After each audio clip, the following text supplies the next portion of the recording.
오늘 예배 자리에 나오신 여러분들 주님 이름으로 환영하고 축복합니다. 우리는 예배를 통해서 하나님을 경험합니다. 예배를 통해서 다시 살아갈 힘과 능력을 우리가 공급받게 됩니다. 예배 시간 가운데 우리 은혜를 받으면 어떻습니까? 그동안 일주일 동안 걱정하고 근심했던 그 모든 일들이 아무 일도 아닌 것처럼 문제가 작게 보이고 걱정거리가 사라지는 것을 경험할 수 있죠. 그리고 자신감이 생깁니다. 내가 믿음으로 모든 것을 이길 수 있다라는 그런 자신감이 생깁니다. 오늘의 예배가 그런 예배가 되기를 주님의 이름으로 축원합니다. 그러나 한편으로 우리 예배당을 나가서 내일부터 당장 우리 삶의 자리에 현장으로 가면 어떻습니까? 만만하지가 않죠, 맞죠? 믿음으로 살아가는 것이 만만하지가 않고 그 믿음으로 승리한다는 것이 쉽지가 않습니다. 능력이 없는 것 같은 무능력감, 무력감을 경험할 때가 너무나도 많이 있습니다. 삶의 현장 가운데 하나님이 없으신 것 같고 나와 함께 하지 않으신 것 같다는 그런 느낌을 받을 때가 많이 있다는 것이죠. 이것은 우리의 문제만이 아니라 같은 고민을 오늘 본문에 나오는 그 예수님의 제자들 그리고 그 시대를 살았던 사람들도 동일하게 가졌던 의문이고 문제였습니다. 오늘 말씀 한번 살펴보도록 할 텐데 오늘 본문을 먼저 살펴보기 전에 그 문맥을 조금 이해할 필요가 있습니다. 그래서 그 앞부분을 잠시 말씀드리도록 하겠습니다. 오늘 읽은 본문 앞부분엔 예수님께서 세 명의 제자 베드로와 야고보와 요한을 데리시고 높은 산으로 가시는 장면이 나옵니다. 우리 9장 2절의 말씀을 제가 읽어보겠습니다. 엿새 후에 예수께서 베드로와 야고보와 요한을 데리시고 따로 높은 산에 올라가셨더니 그들 앞에서 변형되사 세 제자를 데리고 높은 산에 가시는데 거기서 예수님이 변형되시는 거예요. 마치 흰옷을 입은 것 같은 광채가 나는 예수님의 영광을 경험하게 됩니다. 하늘에서는 하나님의 음성이 들립니다. 이는 내 사랑하는 아들이라 라는 놀라운 그런 광경을 이 세 명의 제자들이 체험하게 되는 것이죠. 주님의 영광이 가득한 그 순간을 이 세 명의 제자들이 함께 했습니다. 그런데 같은 시간에 이 세 명의 제자들을 제외한 나머지 제자들은 산 아래에 있었습니다. 산 아래에 있었고 마가는 이 두 가지의 사건을 대비해서 지금 보여주고 있는 것이죠. 예수님과 함께한 제자들의 모습과 예수님이 함께하지 못한 나머지 산 아래 제자들의 모습을 보여주고 있습니다. 산 아래의 제자들은 예수님이 부재한 가운데 어떤 능력도 행하지 못하는 그런 무기력한 모습을 보이고 있습니다. 여러분 오늘 본문 보시면 나오죠. 오늘 본문은 마가복음은요 마가가 기록을 했습니다. 맞죠? 마가라는 사람이 기록을 했습니다. 마태, 마가, 누가, 요한 사복음서 가운데에 마가복음이 가장 먼저 쓰여졌습니다. AD 한 60년에서 70년경 사이 65년쯤에 기록되었을 것이다 라고 추정을 하고 있습니다. 즉 이 마가복음을 기록한 마가복음을 기록한 이 사건을 기록할 당시엔 예수님께서 죽으시고 부활하시고 승천하시고 더 이상 예수님이 인간의 몸으로 그 물리적으로는 이들과 함께하지 않는 그런 상황 가운데 마가가 기록을 했다는 것이죠. 이전에 제자들은 예수님과 함께 했던 그런 사람들이었습니다. 제자들이 어려움을 만났을 때에 바로 옆에 있는 예수님에게 그 어려움을 요청할 수 있었고 그때마다 예수님 문제를 해결해 주셨습니다. 먹을 것이 없을 때 먹을 것을 주셨고 풍랑을 잔잔하게 하셨습니다. 그런데 이제 예수님이 승천하고 나신 뒤입니다. 초대교회는 이 사도들로 인하여서 예수님의 제자들로 인하여서 복음이 증거되고 초대교회가 부흥하고 성장하고 있는 그런 단계 가운데 있었습니다.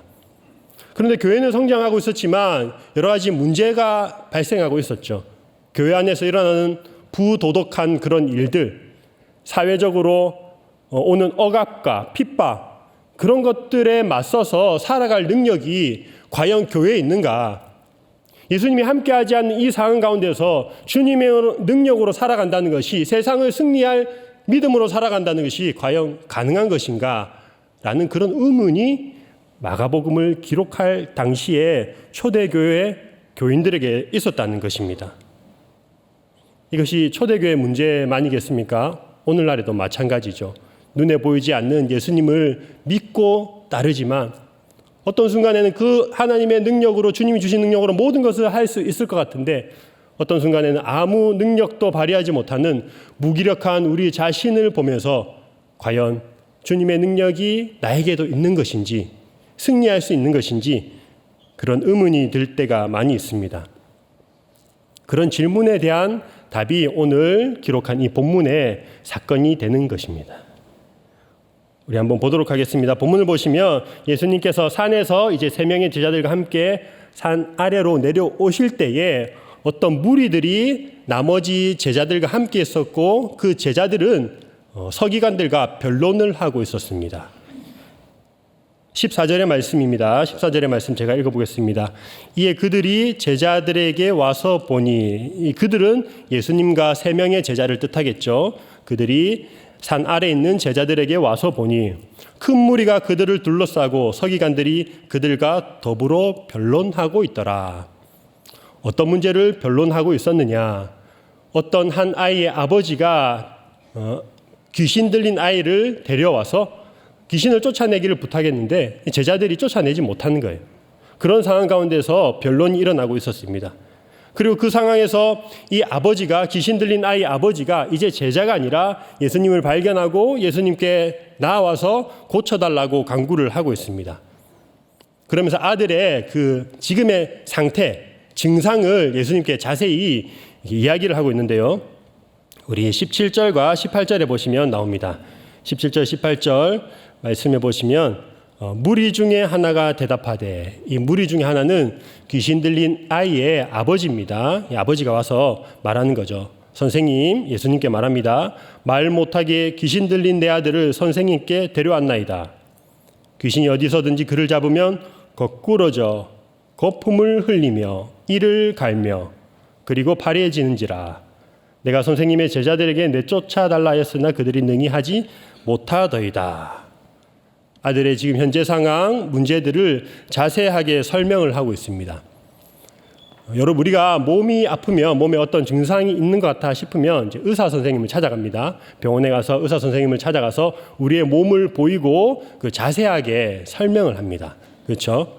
근데 요즘은 여러 가지 정보를 접할 수 있는 환경이 좋기 때문에 몸이 어디가 안 좋다 싶으면 먼저 검색을 해보죠. 그리고 여러 가지 찾아보다가 내가 이 병이 아닐까라면서 미리 지레 짐작하고 겁을 먹기도 합니다. 어떤 사람들은 별로 의사가 필요 없는 것 같이 생각된 그런 사람도 있어요. 선생님이 병원에 가서 의사 선생님 어디가 아파서 오셨어요? 하면 코가 나오고 뭐 열이 나고 지금 몸살기가 조금 있는 것 같습니다. 감기입니다.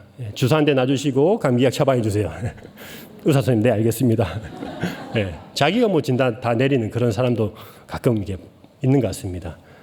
어쨌든 의사 선생님에게 자신의 어떤 신체를 보이고 증상을 자세하게 설명하는 이유는 그 선생님께서 치료할 수 있다는 그런 희망과 믿음이 있기 때문에 찾아온 것이죠. 이 아이의 아버지도 마찬가지였습니다. 제자들에게는 고칠 수가 없으니까 예수님에게 이제 희망을 건 것이죠. 예수님이라면 고칠 수 있을지도 모르겠다. 그런 가능성을 가지고 찾아옵니다. 어떻게 보면 참 아픈 말 아니겠습니까? 자녀의 아픔을 누군가에게 이야기한다는 거 쉬운 일이 아닙니다. 정상적이지 않은 그런 모습을 자세하게 설명하는 것 자체가 이 아버지에게는 상처가 되는 일이죠. 그렇지만 고칠 수 있을 것이라는 희망이 있기 때문에 구체적으로 아이의 상황에 대해서, 증상에 대해서 말하고 있습니다. 여러분, 우리가 어떤 문제를 해결하기에 앞서서 선행되어야 하는 것은 우리가 가진 문제가 어떤 문제인지, 어떤 증상이 있는지 자세하게 파악하는 것이 중요합니다. 무엇이 원인인지를 파악할 수 있어야 되는 것이죠. 귀신 들린 아이가 스스로 예수님께 찾아오지 않았습니다. 맞죠? 귀신 들린 아이는 자기가 문제인 것을 모릅니다. 자기의 영적인 상태를 모르고 있습니다. 무엇이 문제인지, 아니 이거를 해결받고 싶지도 않고 해결해야 할 필요성도 못 느끼는 그런 상황입니다. 그래서 아버지가 대신해서 데려오죠. 여러분, 우리의 삶에서 어떤 문제들이 있습니까? 몸이 아프고 또 경제적으로 힘든 여러 가지 일들이 있습니다. 그런데 그런 것은요, 어떤 진짜 원인 앞에 겉으로 드러나는 하나의 표면적으로 드러나는 증상인 경우들이 있습니다. 본질을 제대로 파악해야 되는데 제대로 파악하지 못한 경우가 있다는 거죠. 예를 들면 허리가 아파서 허리 디스크로 고생하는 분이 있다면 빨리 그 고통에서 벗어나기를 바라겠죠.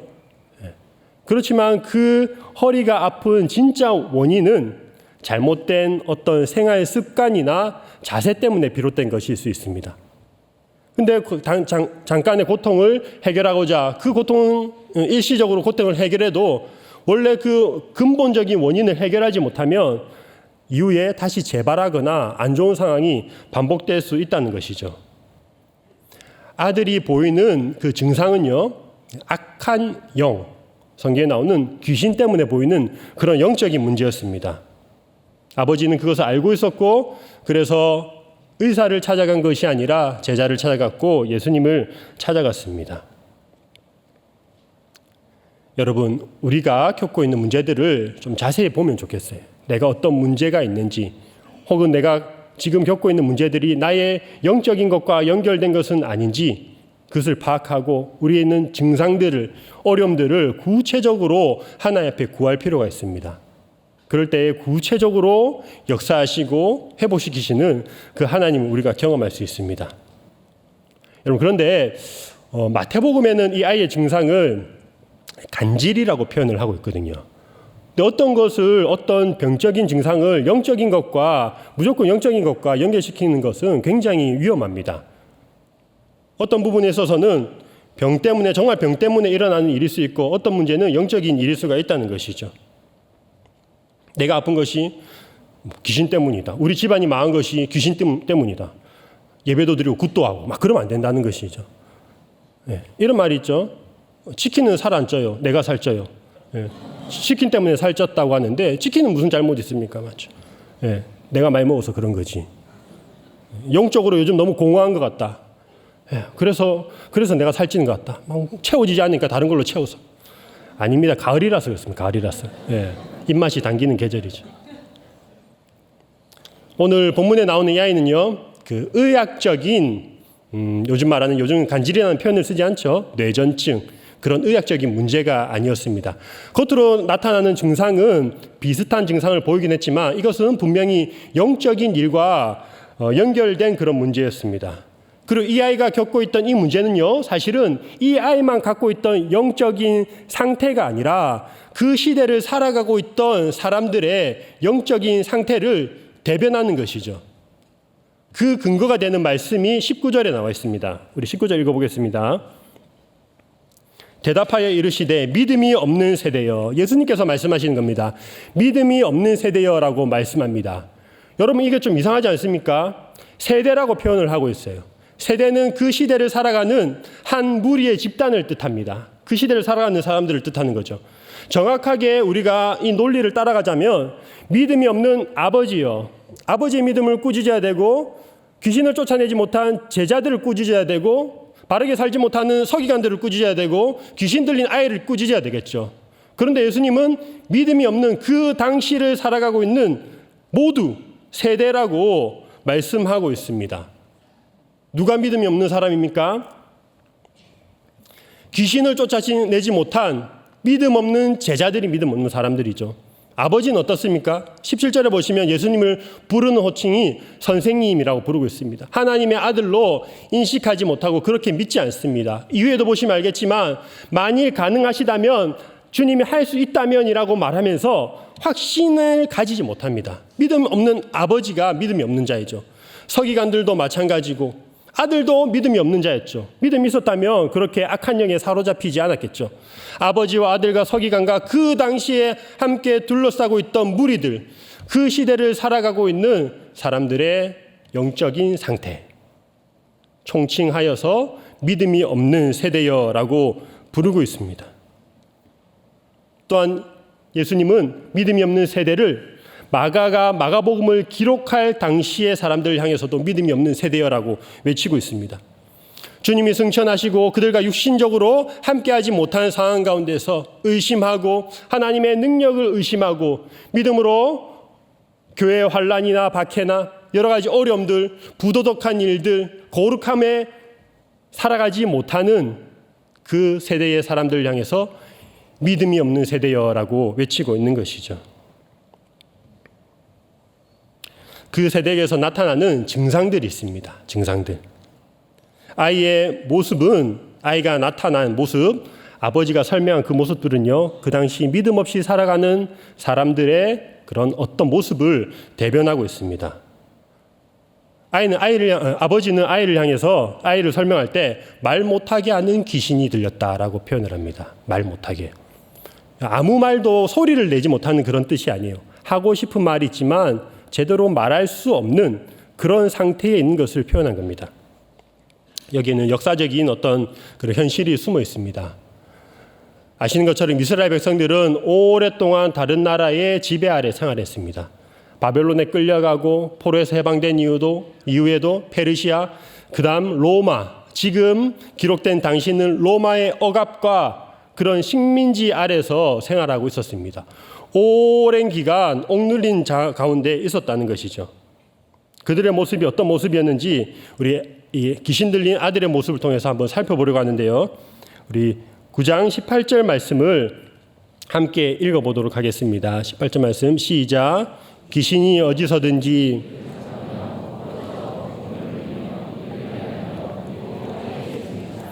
내가 선생님의 제자들에게 내쫓아 달라 하였으나 그들이 능히 하지 못하더이다.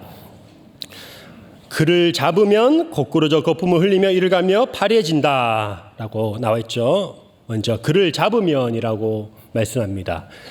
잡으면 이 아이가 사로잡혀 있다는 것이죠. 주체적인 삶을 살아가지 못하는, 자유롭지 못한 억눌린 환경 가운데 있다고 나와 있습니다.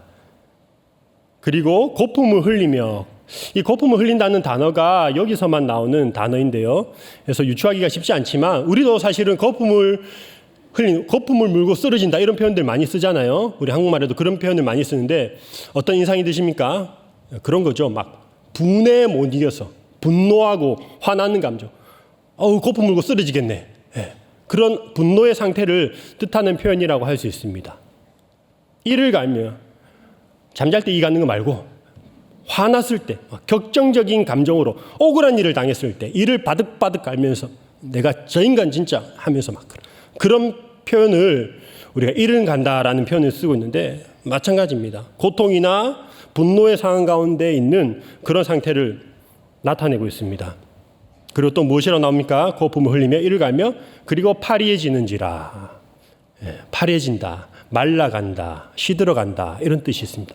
격정적으로 막 거품 물고 이를 바득바득 갈고 막 감정적으로 격양된 상태에 있다가 갑자기 또 이렇게 파리해지는 거예요. 시들어가는 거예요. 억울하고 분노가 차오르고 가슴이 터질 것 같지만 그 현실 앞에 아무것도 하지 못하는 자신의 무능력함과 무기력함을 마주할 때에 점점 속에서 써들어가고 시들어가고 있는 것이죠. 정리해보면 이렇습니다. 아이의 모습은 그 당시의 시대의 상황을 반영한다고 했습니다. 힘에 의해서, 권력에 의해서 억압당하고 격분하고 이를 갈고 있죠. 그렇지만 아무것도 할 수 없는 현실의 상황을 보고 점점 말라가는 자신의 영적인 그런 내면의 상태들, 극복하지 못하는 현실 앞에서 점점 말라가는 그런 상황을 표현하고 있습니다. 마가복음을 쓴 마가가 이것을 기록할 당시에 네로 황제가 있었죠. 네로 황제가 기독교를 막 박해하고 핍박했습니다. 로마에 큰 화재가 났는데 이 책임을 기독교인에게 돌리는 거예요. 기독교인이 불을 냈다. 그러면서 잡아가고 처형하는 일들이 있었습니다. 얼마나 억울합니까? 억울하지만 말도 할 수 없고 변명할 수도 없고 아니라고 말할 수도 없는 그런 현실 가운데에 있었습니다. 그저 고통의 비명만 지를 뿐이었죠. 이것이 이 세대의 모습만이 아니라 모든 세대에 걸쳐 일어나는 모습인 것 같습니다. 우리도 마찬가지죠. 직장생활 하시는 분들 많이 계시죠? 여기 직장생활 하시는 분들, 상사나 위에 사람이 참 화를 나게 할 때가 많이 있습니다. 억울한 일을 당할 때가 많이 있죠. 그럴 때마다 정말 코품 물고 속으로 코품 물고 막 이렇게 바득바득 가는 거예요. 내가 저 인간 한 번만 더 그러면 내가 지금 가만히 있지 않겠다. 들이받을까 막 이러면서 내적인 갈등이 막 일어납니다. 그런데 어떻습니까? 김대리 이러면 이제 예 부르셨습니까? 또 처자식은 먹여 살려야지 맞죠? 예. 그런 현실 앞에 우리가 살아가고 있습니다. 자영업 하시는 분들도 마찬가지죠. 얼마나 진상을 피우는 손님들 많이 있습니까? 같이 대응하고 싶지만 그럴 수 없죠. 그냥 미소 지으면서 그러십니까? 라고 해야 되는 경우들이 많이 있습니다. 가슴에 응어리는 쌓이는데 말을 못하고 그렇다고 또 온전히 용서하지도 못하는 그런 마음의 상태입니다. 얼마 전에 어떤 종교학자가 이런 말을 하는 것을 들었습니다. 우리 사회에 기독교가 있기 때문에 그나마 정신질환 그런을 겪는 사람들이 좀 줄어든 것 같다. 아마 우리 사회에 기독교가 없었다면 그런 정신적인 그 질환을 겪는 사람들이 훨씬 더 많았을 것이다 라고 이야기하는 것을 들었습니다. 왜냐하면 어쨌든 기독교인들은 일주일에 한 번씩 교회 가서 뭔가 이제 좀 푼다는 거죠. 찬양 부르면서 하고 기도할 때 어떻습니까? 주여! 예. 주여 삼창 크게 하시는 분들 억울한 분들이죠. 주여! 주여! 어떨 때는 주여 하라고 하는지 죽여라고 하는지 잘 구분이 안 가요. 주여! 예. 그러면서 가슴에 엉어려진 것을 풀기도 하는 것 같습니다. 그러나 그것이 온전한 해결책은 되지 못하겠죠. 22절 계속해서 보겠습니다. 22절 아이의 상황을 이어서 설명하고 있습니다. 9장 22절 귀신이 그를 죽이려고 불과 물에 자주 던졌나이다. 그러나 무엇을 하실 수 있거든 우리를 불쌍히 여기사 도와주옵소서. 아버지는 또다시 아들에 대해 설명합니다. 귀신이 그를 죽이려고 아이를 파멸시키려고 인생을 망치려고 죽이려고 어디로 데려갑니까? 불과 물에 자주 던졌나이다. 물불을 가리지 못하도록 하는 것이죠. 이것은 아이가 용기 있는 행동이 아닙니다. 그야말로 그냥 만용이죠. 만용. 무모함입니다. 광기에 사로잡혀서 물불을 안 가리고 달려드는 그 아이의 모습을 표현하고 있습니다. 현실의 어려움들을 극복하고자 뛰어드는 사람들이 있습니다. 때로는 그 현실의 어려움을 도피하려고 물불을 안 가리고 어떤 일을 하는 사람들이 있습니다. 현실의 어려움을 극복하려고 격렬하게 저항하고 자기가 그것이 진리라고 그것이 옳다고 생각하면서 때로는 착각하는 순간들이 있는 거죠. 그렇지만 그것이 목숨을 걸고 자신의 몸을 부딪히고 저항하고 반항하는 그런 모습으로 나타나기도 합니다. 또한 어떤 사람들은 또 반대로 도피의 모습을 보이기도 하죠. 그 현실의 어려움을 도피하기 위해서 여러 가지 다른 것들을 찾습니다. 유흥거리나 쾌락이나 중독에 빠지게 되고 지나치게 취미거리를 찾는 거예요. 현실의 어려움을 이기려고 그것이 자기를 파멸시키고 죽이고 영혼을 갉아먹는 일임에도 불구하고 물불을 안 가리는 것처럼 분별하지 못하고 자신의 몸을 인생을 망치는 그런 모습을 보이기도 합니다. 아들 아버지는 그런 아들을 고쳐주기를 바라면서 예수님께 구하고 있습니다. 그러면서 이야기하죠. 그러나 무엇을 하실 수 있거든 우리를 불쌍히 여기사 도와주옵소서. 그러나 무엇을 하실 수 있거든. 예수님 이 말 듣고 이제 꾸짖는 장면이 나옵니다. 아니 할 수 있거든 도와달라야지. 거기에 만일이라는 단어를 붙인 거죠. 만일 예수님께서 할 수 있다면 도와주십시오. 예수님이 믿음을 지적하고 있습니다. 그러면서 23절에 하는 말씀입니다. 우리 9장 23절 같이 읽겠습니다. 예수께서 이르시되 할 수 있거든이 무슨 말이냐. 믿는 자에게는 능히 하지 못할 일이 없느니라. 할 수 있거든. 할 수 있거든. 이렇게 아버지가 했던 말을 반문해서 하는 거예요. 똑같이. 할 수 있거든이 무슨 말이냐. 믿는 자에게는 능히 하지 못할 일이 없느니라. 그렇게 말씀하시는 거죠.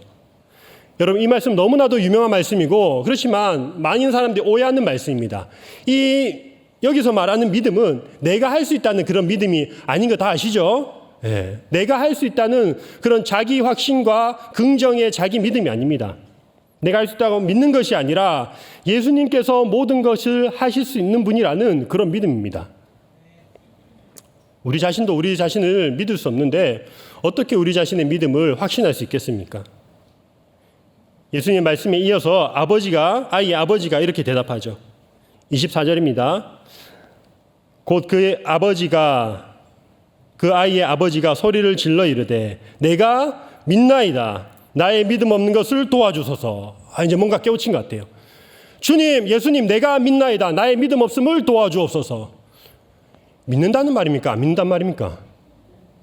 믿나이다, 믿음 없음을. 좀 헷갈리죠? 믿는다고 하면서 또 자기가 믿음이 없다고 합니다. 여러분, 이 말을 곰곰이 생각해 보면 이런 거죠. 우리에게 있는 믿음이라는 건요, 믿음이라는 것은 내가 믿음 없음을 도와달라는 것이 믿음입니다. 아멘이십니까?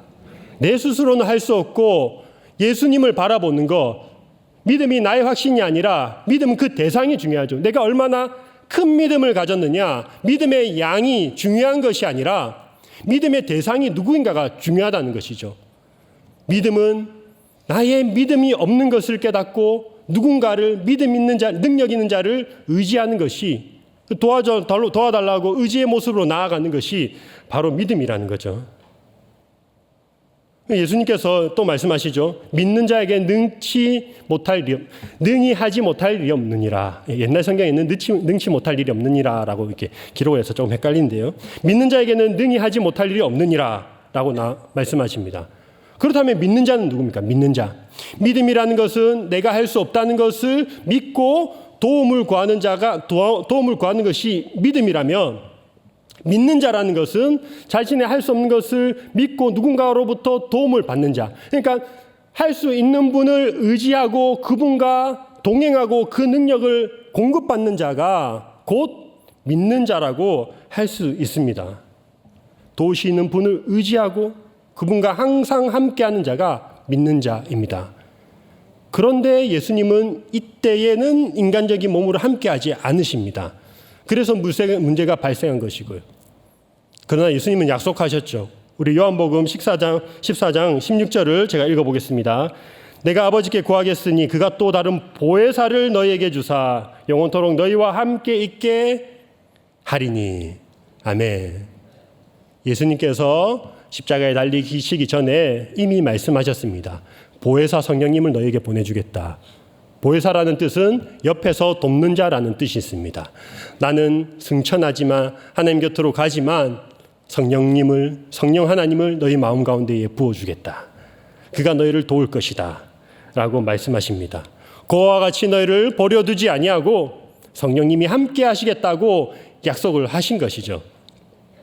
여러분, 오늘 본문의 사건의 시작은요, 예수님이 없는 상황 가운데서 일어났습니다. 예수님이 함께하지 못한 그 나머지 9명의 제자들은 그 귀신을 내쫓지 못했습니다. 이것은 곧 마가복음을 기록할 때에 초대교회가 가지고 있던 어려움이자 의문이었다고 말씀드렸습니다. 또 오늘을 살아가는 우리가 겪고 있는 그런 문제이기도 합니다. 예수님께서 인간의 몸으로 직접 우리와 함께하진 않으시죠. 그러나 우리는 스스로 문제를 해결할 능력이 없습니다. 그래서 예수님께서는 성령님을 통하여서 우리 안에서 계속해서 예수님의 능력이 성령님을 통하여서 우리에게 역사하시도록 모든 일을 할 수 있도록 약속하는 것입니다. 이제 마지막 문제가 한 개 남아 있습니다. 믿는 자에게는 능히 하지 못할 일이 없느니라 라고 말씀하시죠. 할렐루야, 아멘, 감사합니다. 이제부터 나는 모든 것을 할 수 있다. 됩니까? 네. 여전히 몸은 아프고 또 경제적인 어려움은 해결되지 않고 내가 잘못됐거나 성경이 잘못됐거나 둘 중 하나일 텐데, 그렇죠? 여기서 말한 주님이 말씀하신 모든 일을 할 수 있다 할 때 이 모든 일은요, 주님이 행하신 모든 일을 뜻합니다. 주님이 가르치신 모든 일을 뜻합니다. 더 자세히 설명드리자면 주님이 하시고자 하는 모든 일을 뜻합니다. 이 모든 일이 만약에 내가 하고 싶은 모든 일이 되어버리면요, 이것은 우리에게 저주로 다가옵니다. 귀신 들린 아이와 마찬가지로 그 능력으로 인해서 우리는 인생을 망치게 되고 파멸의 길로 들어설 겁니다. 여러분, 자기가 감당하지도 못할 능력을 갑자기 갖게 되면 그 인생은요, 망하게 되어 있습니다. 우리 가끔 뭐 그런 뉴스 접하잖아요. 복권에 당첨된 사람이 막 이렇게 인생 돈을 막 사용하다가 인생이 파탄에 이르는 그런 경우를 보기도 합니다. 본인만 그러면 괜찮은데 다른 사람까지 인생까지도 망치는 것이죠. 제가 예전에 그 청년부를 담당할 때 높이뛰기 선수를 하는 청년이 있었어요. 그 병원에 있어서 병원은 신방을 갔습니다. 이런저런 이야기를 나누는데 그 청년이 이야기를 하는 거예요. 자기가 그날은 너무 컨디션이 좋았대요. 운동하는 사람들은 자기 몸의 상태를 굉장히 잘 이렇게 세밀하게 파악을 할 수 있다고 합니다. 그래서 몸이 너무 컨디션이 좋았다. 그렇냐? 좋았겠구나. 근데 그 너무 컨디션이 좋아서 불안했다고 해요. 아니나 다를까 그날 이제 시합 중에 부상을 당했다고 이야기를 했습니다. 그 너무 컨디션이 좋은데 자기의 몸이 받쳐주지 못한 것이죠. 오버페이스가 된 것이죠. 역사적으로도 보면 절대적인 어떤 권력을 가진 사람들이 그 능력을 선한 데만 사용하는 것이 아니라 자기의 종력을 위해서 악한 곳에 사용해서 많은 사람들을 죽이고 괴롭히는, 억압하는 일들이 너무나도 많이 있습니다. 목사님, 저는 아닌데요. 아닐 것 같습니까? 똑같습니다. 네, 우리 똑같습니다. 악한 사람들입니다. 모든 일을 할 수 있다면 선한 일도 조금 하겠지만 악한 일 많이 합니다. 그렇게 될 거예요, 아마. 왜냐면요, 우리는 무엇이 선인지 악인지도 사실은 구분할 수가 없어요. 히스기야가 병 낫기를 간구해서 병에서 나았지만 그것이 결론적으로는 좋지 않은 결과를 낳았잖아요. 마찬가지로 우리도 내가 지금 당장은 이것이 나에게 유익한 일이고 모두에게 유익한 일이라고 생각하고 능력 있으면 행하고 싶지만 그것이 선인지 악인지, 그리고 이 일로 인해서 앞으로 어떤 일이 발생할지 전혀 예측을 할 수가 없습니다. 주님이 말씀하신 모든 일, 주님이 말씀하신 모든 일은 주님이 가르치신 모든 일을 뜻합니다. 그리고 주님이 원하시는 모든 일입니다. 믿는 자에게는 능히 하지 못할 일이 없느니라 말씀하시면서 보여준 하나의 예가 귀신을 쫓은 일이었죠. 내가 모든 일을 할 수 있는데 그 일 가운데 하나가 귀신을, 악한 영을 내쫓는 능력이다. 거룩하게 살아가는 능력이다. 라고 예를 보여주신 겁니다. 악한 영에서 자유롭게 되는 능력, 죄로부터 해방되는 능력, 거룩하게 살아가는 능력, 그것을 예수님뿐만 아니라 성령님을 통해서 우리에게 주셨습니다. 우리는 모든 일을 통해서 나의 유익을 사용하고 싶어 하지만 예수님께서 말씀하시는 모든 일은 하나님 나라를 위하여서 사람을 살리고 악한 영으로부터 해방되고 가난하고 억눌리고 가난한 자들을 자유케 하는 그 능력을 우리에게 부여하셨고 우리가 그렇게 살아가도록 그 능력을 사용하도록 우리를 부르셨습니다. 죽어가는 영혼을 살리고 회복시키는 능력, 우리 스스로도 거룩함으로 구별되어 살아가는 능력, 그 능력을 우리에게 주셨습니다. 믿는 자가 할 수 있는 능력이고 해야 하는 능력입니다. 그리고 마지막으로 그 능력은 기도를 통해서 가능하다라고 29절에 말씀합니다. 마지막으로 29절의 말씀 같이 읽겠습니다. 이르시되 기도 외에 다른 곳으로는 이런 종류가 나갈 수 없느니라 하시니라. 아멘. 하나님을 의지하는 것은 우리의 기도로 나타납니다. 기도를 통해서 하나님과의 관계 속에서 성령님의 능력을 받을 수 있습니다. 기도를 통해서 무엇이 선한지 무엇이 악한지 구별할 수 있고 하나님의 능력으로 살아갈 힘을 얻습니다. 53차 특별 새벽기도회가 이제 한 주 남았습니다. 그렇죠? 주제가 참 좋은 것 같습니다. 일어나 걸으라. 새벽에 일어나서 걸어서 또는 지하철 타고 차 타고 교회에 나오시기 바랍니다. 우리 스스로 할 수 없다는 거 인정하시고 주님의 도심을 간절히 바라면서 이렇게 기도하는 시간이 되면 좋겠습니다. 이번 한 주 우리 기도를 통해서 우리와 함께 하시는 그 성령 하나님을 의지하고 그 능력으로 승리의 한 주 살아가시기를 주님의 이름으로 축원합니다. 우리 함께 일어나셔서 같이 찬양하시겠습니다. 성령이 오셨네 찬양하시겠습니다.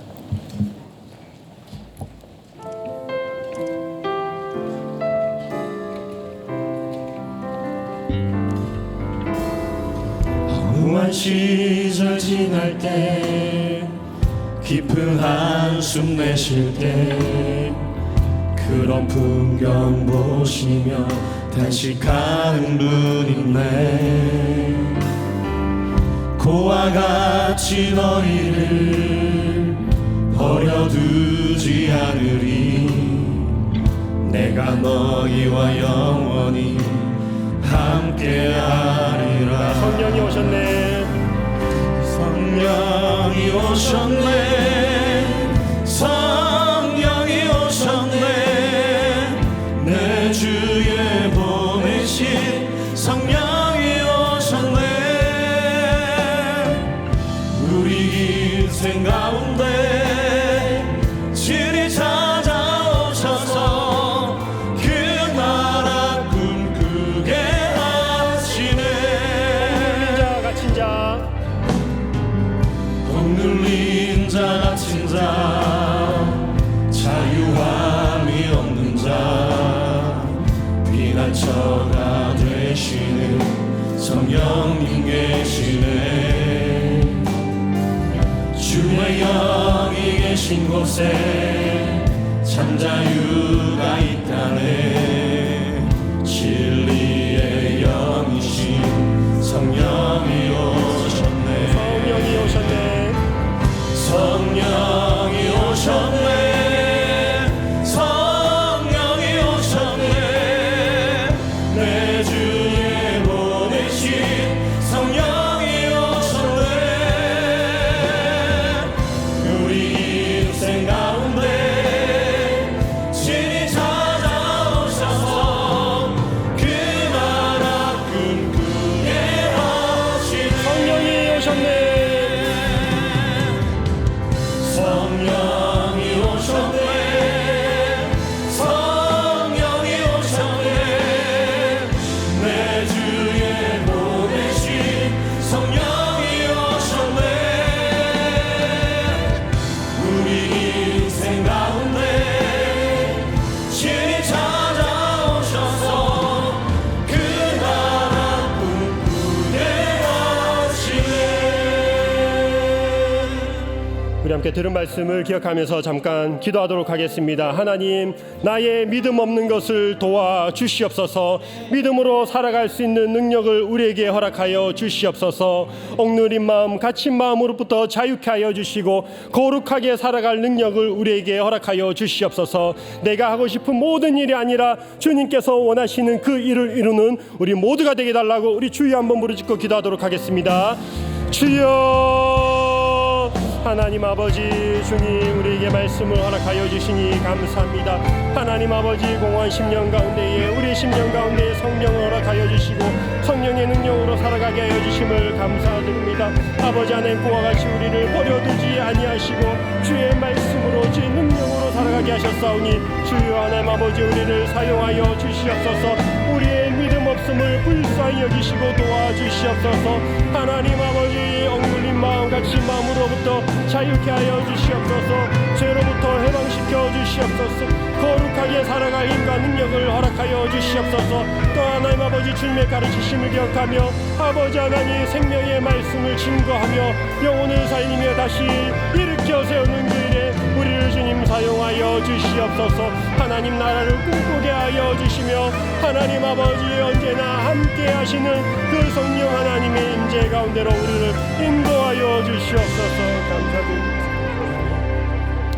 아버지 하나님, 감사합니다. 우리를 홀로 두지 아니하시고 성령 하나님을 보내주셔서 하나님 아버지, 우리가 주님의 능력으로 살아가게 하심을 감사드립니다. 우리의 믿음 없음을 불쌍히 여기시고 도와주시옵소서. 거룩하게 하여 주시옵소서. 죄로부터 멀어지게 하여 주시옵소서. 억눌리고 갇힌 마음으로부터 우리를 해방시켜 주시옵소서. 또 하나님 아버지, 그 일을 위하여 우리를 부르셨음을 믿고 주의 말씀을 증거하며 생명을 살리는 일에 우리가 동참하며 나아갈 수 있도록 주여 우리를 인도하여 주시옵소서. 이제는 우리 주 예수 그리스도의 은혜와 하나님 아버지의 사랑하심과 성령님의 교통하신 은혜가 오늘도 함께 하시는 성령님을 의지하며 믿음으로 살아가기를 원하는 3일의 모든 성도들과 해외 군에 출타했는 가족과 복중의 생명까지 이제로부터 영원토록 항상 함께 있을지어다. 아멘.